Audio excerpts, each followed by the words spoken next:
Hey everybody, today I'm going to offer a new insight about dog culture. So for your homework, check out this Chase Hughes video about 1413 in, and then have a look at this with me and let me know if this makes any sense. I poured through thousands of research papers and scientific data, and I found one thing all the time that seriously shook me up. The further a creature is removed from their natural environment, the more they suffer disease. And this isn't So that's dog culture already. We're taking humans away from other humans so that they can worship dogs.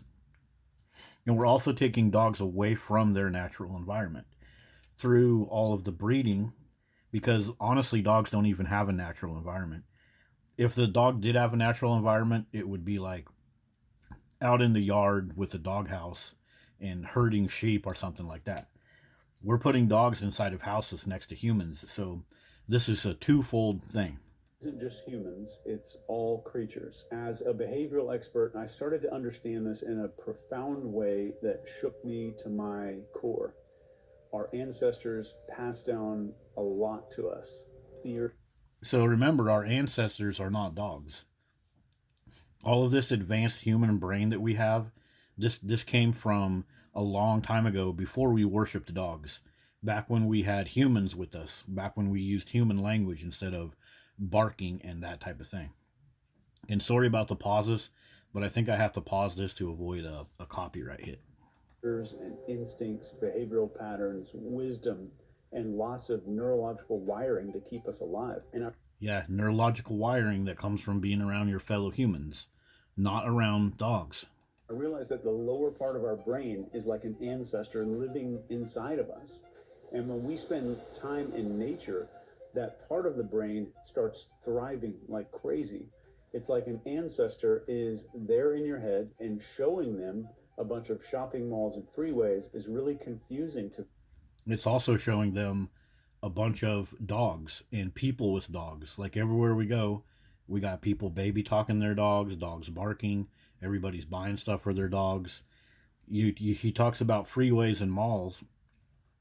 Every other one of these cars probably has a dog in it and probably smells like dogs. And probably when they go park at the mall, like over here, you're going to walk by these cars and hear constant dog barking inside of the cars. Them. They don't know what that is. And this is the way that I look at it anyway. We don't thrive in nature, we are nature. We're not meant to be away from it for long, if ever. And this is why disease is so prevalent in people who don't spend a lot of time in nature. Disease thrives in artificial environments. Whether you're a whale living in captivity or a human in a city. This Yeah. So if you're a dog lover, this applies too, because the modern dog culture requires dogs to constantly be in artificial environments, inside of cars, kennels, rescue organizations, constantly putting them on planes back and forth across states, living in people's houses.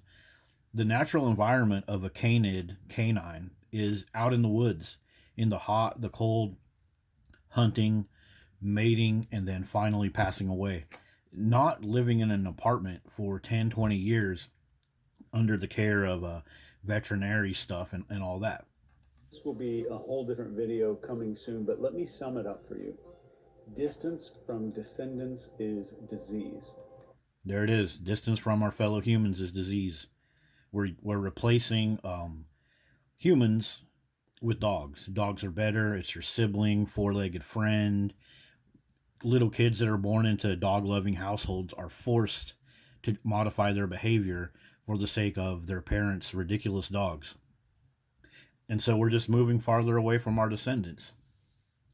And if you look at all the language problems and depression problems out there, including the Chase Hughes has a prefrontal lobe problem, it all connects back to being away from our fellow humans, being away from nature. So all the stuff about like dog barking and dog attacks and all the other bad stuff about dog culture, we don't even need to argue that. The fact is that worshiping dogs in our society takes us away from our fellow humans, slowly but surely deprioritizes human behavior for the sake of dog behavior. And it just takes us away from our natural environment. Just like chimpanzees and whales and stuff that are in the zoo or other cages, they're away from their natural environment and they get depressed and sad and they don't mate and all types of other diseases. When we become disconnected from our roots, our heritage, and the natural ways of life that our ancestors would recognize, it leads to various forms of illness and dysfunction, physical and psychological. So I was all in, and Michelle was all. So that's a look at the Chase Hughes part of this video. But it's not just me and Chase Hughes. This has already been demonstrated in our society time and time again. The Kellogg chimp experiment, where they put the baby with a chimp, both the chimp and the baby had bad outcomes. But here's just some summaries from various resources. Removing creatures from their natural environment leads to significant stress and behavior changes. Social structures, daily activities, um, abnormal behaviors. Dog owners have a lot of abnormal behaviors, and they have lots of guilt and other problems. Here's two more sources, basically saying the same thing. Taking a creature from its natural environment can lead to significant ecological imbalances. So it makes biodiversity go down.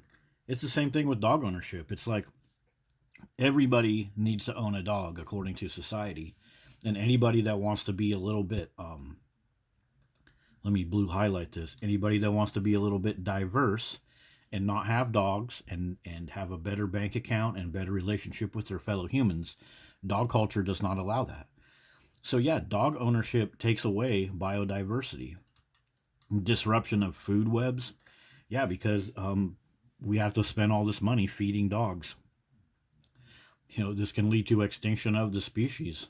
Yeah, owning dogs puts your toddler at a good chance for being deprioritized for food and money and attention. The habitat. Yeah, guys, like dogs attacking people at freaking bus stops and shit. Definitely, there's this little definition right here totally fits dog culture. Mammals. It leads to emotional issues, taking mammals away from their kind, psychological distress, bad social connections, loneliness. Dog owners say that the dog is the best thing ever, but they still need humans. They still need a human mate. They still need likes on their Facebook. So the more and more dogs that we have, it doesn't do anything. We're still lonely. We need humans, guys. And this separation disrupts their natural behaviors and can result in abnormal behaviors. Yeah, like they're not going to mate. They're going to replace potential mates with freaking dogs. Here's some more sources: Oxford and Live Science. Basically the same thing. It can lead to significant stress and behavior issues, especially in social animals like dolphins. Well, the same thing with humans. Humans are social animals. We're not fanged predators with tiny little brains, but that's what a dog is. It disrupts their natural social structures and negatively impact. Yeah, just like Shay said. Two more sources: Harvard and Wikipedia. Pretty much same thing, guys. Negative effects on the brain, even cognitive decline. That's what Chase Hughes had. He had a cognitive decline. Yep. Heightened anxiety and depression. Dog owners have a lot of anxiety. Always, always. What does the dog need? What does the dog want? Is the dog okay? My neighbor complained about dog barking. Now I'm mad. Yeah. Yep. And look at this one. Look at this, guys. Impaired emotional regulation. That is a lot of dog owners. They'll seem fine too until you say something about dogs. Say they own a couple dogs, right? They got a couple sheep dogs, but they don't have any sheep. They got like the blue heelers because they want to look like, they want to look like some real country folk. And then you tell them something like, hey, that dog is not in its natural environment. It's designed to run like 20 miles a day, and that's bad for it to live with you. Oh, yeah. Their emotional regulation is going to freaking go out of this world, and they're going to call you a dog hater. Another big part of this, when we think about like when we develop our speech, voice from your fellow humans is connected to brain circuits developing. That's like you talked about with the ancestors. It's crucial for communication and social skills. It helps individuals respond appropriately, right? Like, how do dog owners respond to any type of stress that is linked to their dog? Do they respond appropriately, or do they bark like a freak, like their freaking dogs do? Yeah, they don't respond appropriately at all. They just freak out and then they yell at you. They call you a dog hater, or they say something like, "Barking is just what they do. What's your problem?" Because that's all they've ever known. That's all they've ever heard from their other humans. So the same thing with smell and body odors. It's actually a important in mating. So depending on your like habits and cleanliness and hobbies, you might smell something on somebody and it smells good. Maybe they're baking vanilla cookies. Maybe they work at an automotive shop and you're like, "Hey, that's transmission fluid. I recognize that." But it's an important part. But not smelling like a freaking dog, like all dog owners smell like. It's the same thing with listening. Listening to voices of other humans is important for mental health. What do dog owners listen to? Bark, bark, bark, or baby talk. "What do you want, buddy? What are you doing, buddy?" Dog owners have all that internal dialogue of this low vocabulary, low IQ, babble, babble, babble to their dogs. And they need to be listening to human voices, according to so many sources. Yeah. And then last but not least, it's just like Chase Hughes said, domestic dogs too, they have more and more sicknesses. Why do dogs have so many genetic disorders? Because they're a product. Like this video right here that I'm playing around with the cursor on, all these brachycephalic breeds and little mini hunting dogs. And now they're going to revive the dire wolf. This is all for narcissistic, attention seeking humans to have a little cutesy patootsy dog. And the downstream effect of it is dog hoarding and more and more and more genetic disorders and worms and brain disorders and encephalitis and all kinds of terrible problems. So, yeah, just like Chase Hughes said, just like all of those research sources said, taking a dog and taking it out of its natural environment is terrible for it. And the way that we do it right now is with peer breeding. So by all this peer breeding and forced inbreeding of dogs, so these narcissistic dog owners can look like something that they're not, you're taking away the actual ancestry of the dog, because there is no ancestry for a freaking mutant that's been purposely bred, to look like this. They have no ancestors.